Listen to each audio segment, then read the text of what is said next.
Hey everybody, so this is some help and some understanding of what we're doing in 2.1. This is going to be just the introduction of content, so especially if you feel like you don't understand the basic ideas that we're going through, if you missed class or you just feel like you need to go back and refresh what we covered in class, this is where you're going to go to get that support. So the first thing we need to understand is today we're going to be talking about identifying what makes a relationship a function. And in the world of mathematics, functions are very important. They are really what we want to build our life around in terms of being able to make predictions. So functions are special in the case that functions have a guaranteed outcome given certain parameters to start with. So let me make this very clear. If I were to type on my keyboard right now and I type the letter J, I would expect on a traditional keyboard, let's go ahead and just type it right over here. You know, let me grab, actually I need to just go back to draw and get, there we go. Let's come over here. If I type the letter J, I'm getting a J. If I type the letter K, I get a K. And at the end of the day, I know that that predictability is there for me. That each key has a specific result that's going to be guaranteed. And so it's really important that we understand this idea of predictability as why we care so much about functions. If I work 10 hours this week, I expect to get paid a very specific amount based on how much I'm working.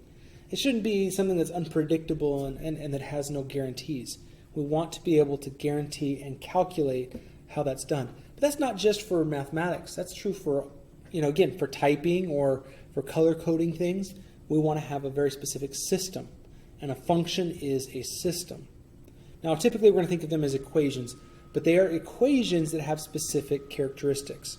And so we're going to identify first this big idea by looking at this different representations of a relationship and then talk about what makes it a function or not a function.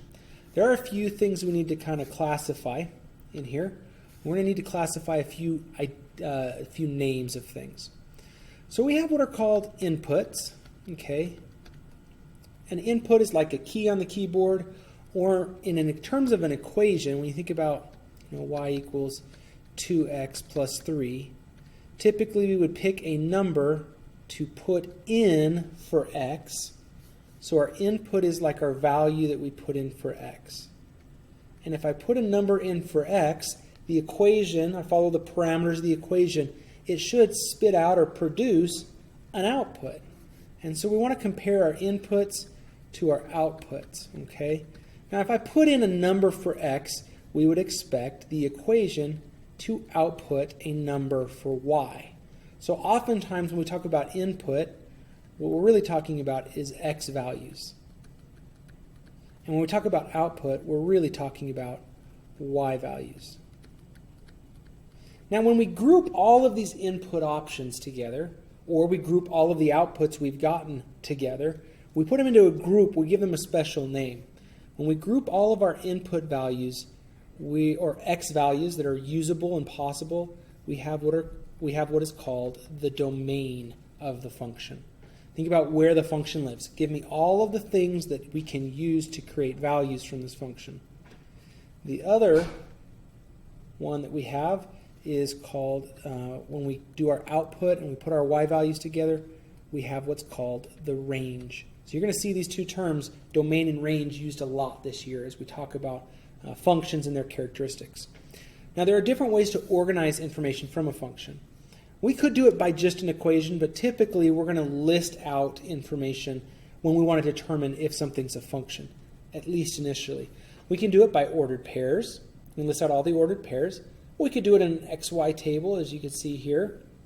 We can also do it by graphing dots or creating what's called a mapping diagram. Now these two here, the graph and the mapping diagram, are really helpful visual cues for knowing if something is a function. Specifically, we want to answer this question, and our focus is on predictability. When you pick -2 as an x value, let's say I press that key on a keyboard, do we know unequivocally exactly what we're going to get as an output? The answer to that is no. I could get -2, or I could get +2. That leaves us with an uncertainty. That uncertainty means we do not have a function. In terms of the graph, we can do the same thing by looking at a specific x value. When I look at 0 for x, do I know exactly where the dot is going to go? The answer is yes, it goes at 1. When I pick number 3, when I pick 3 for x, do I know exactly where it's going to go? Yes, it goes to 1. When I pick -2 as my x value, do I know exactly where it's going to go? The answer is no. It could be -2 or it could be +2. These are examples of not being a function, because it's not consistent and predictable. Now you could do the same thing here. You notice the repeating of the -2 as an x value. I don't really care what happens in the y value.